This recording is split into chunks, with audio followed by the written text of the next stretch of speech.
जय भारत दोस्तों। एक न्यूज़ बहुत ट्रेंडिंग में चल रही है, वो है अरावली पर्वत को लेकर। तो पहले हम लोग अरावली पर्वत के बारे में केंद्र सरकार सुप्रीम कोर्ट का क्या फैसला है ये देख लेते हैं। केंद्र सरकार की सिफारिशों के बाद सुप्रीम कोर्ट ने अरावली की जिस परिभाषा को स्वीकार किया है उसके अनुसार आसपास की ज़मीन से कम 100 मीटर यानी 328 फीट ऊंचे ज़मीन के हिस्से को ही अरावली पर्वत माना जाएगा।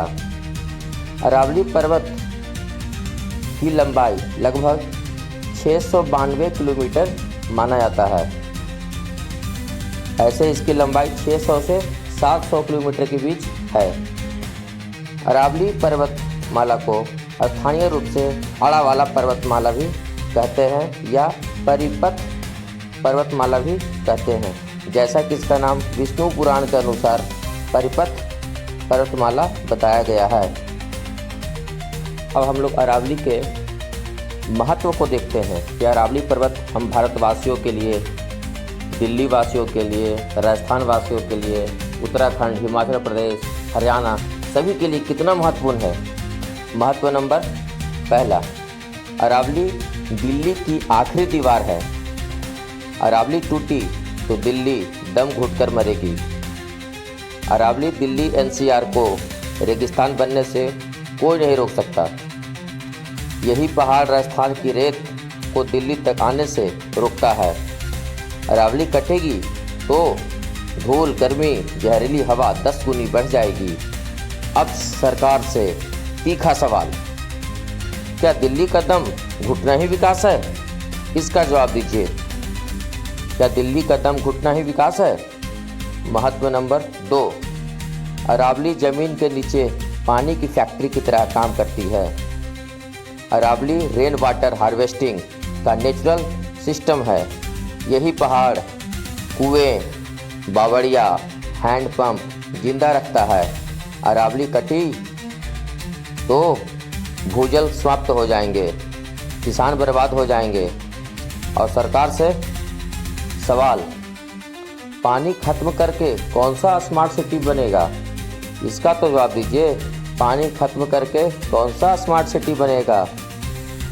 महत्व नंबर 3, अरावली भारत का फेफड़ा है। अरावली भारत की फेफड़े की तरह काम करता है। ये दुनिया की सबसे पुरानी पर्वत श्रृंखलाओं में से एक है। लाखों पेड़, वनस्पतियाँ, औषधीय पौधे, सैकड़ों जीव जंतु, पक्षी, तेंदुआ, नीलगाय यहाँ निवास करते हैं। यदि अरावली कटी तो जैव विविधता खत्म हो जाएगी, हीट वेव बढ़ेगी, जिससे यहाँ का तापमान, मौसम खराब होगा और असंतुलित हो जाएगा। प्रदूषण दूर दूर तक दिल्ली, हरियाणा, उत्तराखंड सभी जगह बहुत ही खराब स्तर से बढ़ जाएगी। अब सरकार से सवाल, पेड़ काटकर ऑक्सीजन कहाँ से आएंगी? ये तो बताइए, पेड़ काटकर ऑक्सीजन कहाँ से आएगी? चौथा महत्व, अरावली के कारण क्लाइमेट चेंज होगा, जिसे कोई भी बचा नहीं सकता। ये आउट ऑफ कंट्रोल हो जाएगा। अरावली तापमान को 5 से 7 डिग्री तक कंट्रोल करती है। बारिश के पैटर्न को बैलेंस रखती है।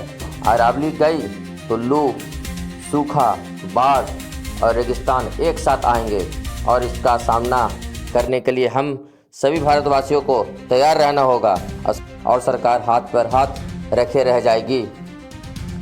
सरकार से सवाल, कंक्रीट पहाड़ बनाएंगे या प्रकृति बचाएंगे? कंक्रीट पहाड़ बनाएंगे या प्रकृति बचाएंगे? इसका जवाब दीजिए। महत्व नंबर 5वां, अरावली काटना कानून का मजाक है। सुप्रीम कोर्ट ने खनन पर रोक लगाई है, फिर भी अवैध माइनिंग, पहाड़ समतल और जंगल साफ, ये कैसे? अगर कानून प्रकृति पर लागू नहीं होता तो आम आदमी पर क्यों? अगर कानून प्रकृति पर लागू नहीं होता तो आम आदमी पर क्यों?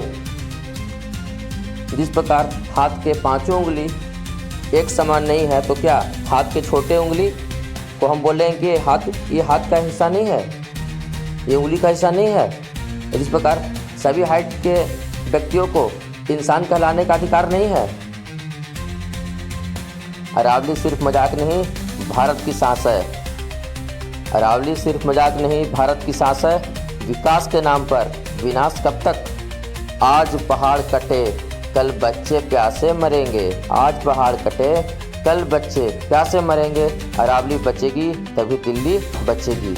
अगर अरावली नहीं बची तो आने वाले पीढ़ी हमें माफ़ नहीं करेगी। ये बात याद रखना, अगर अरावली नहीं बची तो आने वाली पीढ़ी हमें माफ़ नहीं करेगी। यहाँ तक कि ऊपर से जो ईश्वर देख रहे हैं वो भी हमें कभी माफ़ नहीं करेगा। जय हिंद, जय भारत।